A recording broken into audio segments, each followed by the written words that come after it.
Hi, my name is Matthew Steuer, and I'm working at the International School of Uganda. It's my fourth year there. I started my international school career a long time ago. I actually left the United States in 1989. And if you can believe it, I had a one-way ticket. I had no job. So I started I was a teacher, so I had my degree, but I had no job, and I just knew I wanted to live and work abroad. So I kind of joined the international school world accidentally, you might say. And so I started my career in Hong Kong. I'm an early childhood educator, by the way. I work with the youngest at most of our schools, most of the international schools. So I worked at in Hong Kong for 7 years, and then I moved to Uruguay, and I worked there for 3 years. And from there I moved to Singapore, where I worked for 11 years. And from Singapore I went to the Netherlands for 5 years, and then Kinshasa, the Democratic Republic of the Congo, for 3 years. And as I think I said, I'm finished my fourth year in Uganda. So I've been 7 countries, I believe, and 5 continents. So quite an expansive international school career. I would say that I became a teacher. I don't know if this is going to sound funny, but it's because I love to learn. And what I discovered, I would sort of say I'm almost an accidental teacher, because when I first started working with young children, I had no idea that this would become my career. And what I discovered is how much they taught me and how much I loved learning from them. And the intersection of myself as an international school teacher and myself as a teacher, they're both for the same reasons. They challenge me. And what I felt about myself was that I had been born and raised in the United States, and I had a set of American lenses, so to speak. And I felt like I am not just American, I'm a human being, and I'm a part of this big group called the human race, or a species. And I wanted to understand what made me human, what interconnected me with everybody that lives on this home world that we have. And so my way of doing that was to learn about other people all over the world. So in a funny way, that's why I didn't choose Europe, because I felt that would be too much like me. And so I chose Asia. I wanted to shatter those glasses or add more multifaceted lenses. I don't know how you want to look at it, but that's why I chose Asia. And I had a professor from the United States who had one of his students during a summer program was the head of a school in Hong Kong. And so he just gave me her contact information, and I tracked her down, found her, and she needed help expanding her early childhood program to go younger. And I had that expertise, and so she hired me to start. So I was quite young at the time, but she hired me to start this program because I had the correct training. And it was eye-opening. So I came with very high quality early childhood training, understandings of what was good teaching, what was standards of high standards of an early childhood classroom, teacher to child ratio, equipment, curriculum, all of those things. And so much of that was different because it was an international school, but it was a Chinese run international school. So the culture was deeply, richly rooted in Hong Kong Chinese culture. And so I'll give you an example. The teacher to child ratio was, I think 14 to 1. They had 28 kids with 2 children, 2 and 3-year-olds. My learning told me that should be like 3 to 1, maximum 4 to 1. And this was terrible quality. I mean, it was outrageous.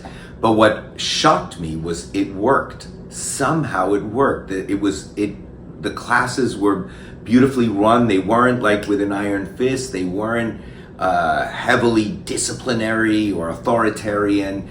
The teachers were loving. The kids were kind. They were following. I mean, yes, they had their issues, but it worked. And so I had to really rethink my understandings of what made quality education and how much of it was culturally based. And I had to really open my mind and recognize that these children were being acculturated in a different culture. My understandings were from my American training. And this was not an American school, an American environment with an American culture. And I had to learn. I had to stretch my understanding and not be judgmental, and be open and think, what was it about Chinese culture that made this work? That made my teaching colleagues that I was watching do such a beautifully wonderful job with this group that if it were in the States, it probably would have been chaos. But there it worked because the cultures were different, and it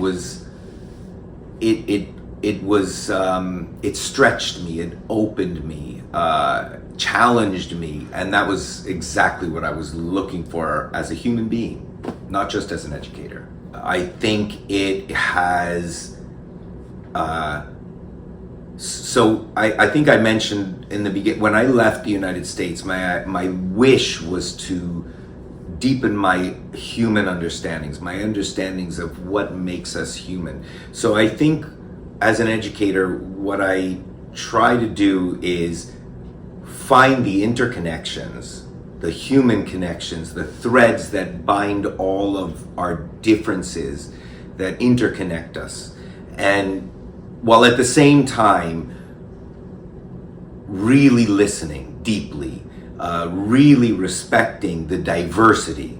So we have 2 aspects in every classroom, in every human being. We have the aspect that I think transcend our differences, that interconnect all of us, that interconnect life, while at the same time, the beauty of all the differences. And I think it's essential that as teachers, as educators, we listen to our children and our families deeply, and humbly, with a genuine effort to understand. And it is from that understanding that we can create the richest foundation or soil for learning. In terms of what I wish I had known, I'm not sure if this is a wish, but it's something I would like to offer. And that is to say that things are going to be different, as I was sort of suggesting or sharing about Hong Kong. When you go someplace new, it's challenging and it's hard. It's part of what I love about it, but it's also something that you have to navigate. When you move to a new location, a new home, a new country, a new culture. So when you move schools, for example, in the United States, you have a challenge. When you move cities within the United States or your country of origin, you have a challenge in that newness. This doubles that, triples that, exponentials, if that's a word. And I guess my advice or my thoughts would be, and what I've learned over my years of having done it multiple times, is you don't resist it. Lean into the discomfort of the newness, of the change. Know that it's going to be there. So when you move for the first time or the 5th time, know that that first year is probably going to be very hard. That first year, you have to navigate maybe a sense of loneliness, a sense of that awkwardness of where do I go for this? How do I find that? That sense of what is this culture all about? What are the common threads? But what are those differences? What's the uniqueness? It's beautiful, but it's hard. And just to add to that, I would say our students growing up, I don't know how many of us really reflect and remember what that was like, but growing up isn't easy.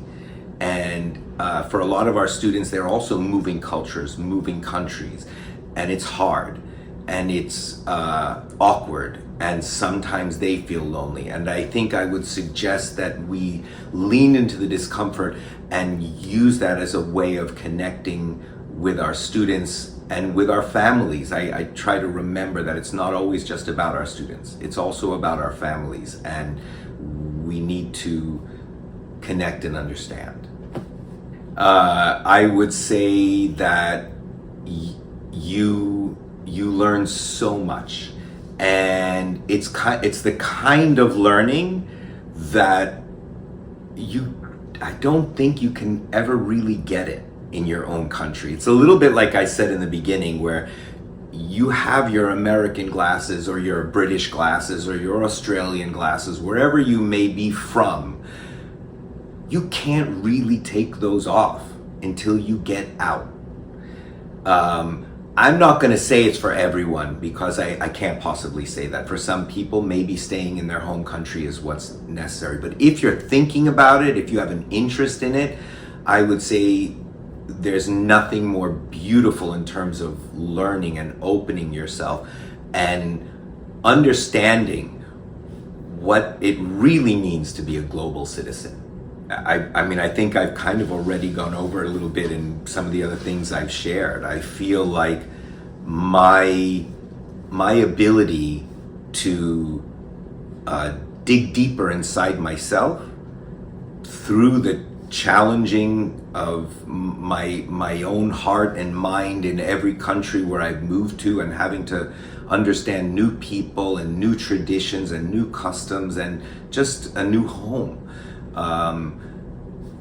That internal learning, that internal struggle and challenge has opened me to being more compassionate, more understanding towards my students. And I think in terms of things like differentiation and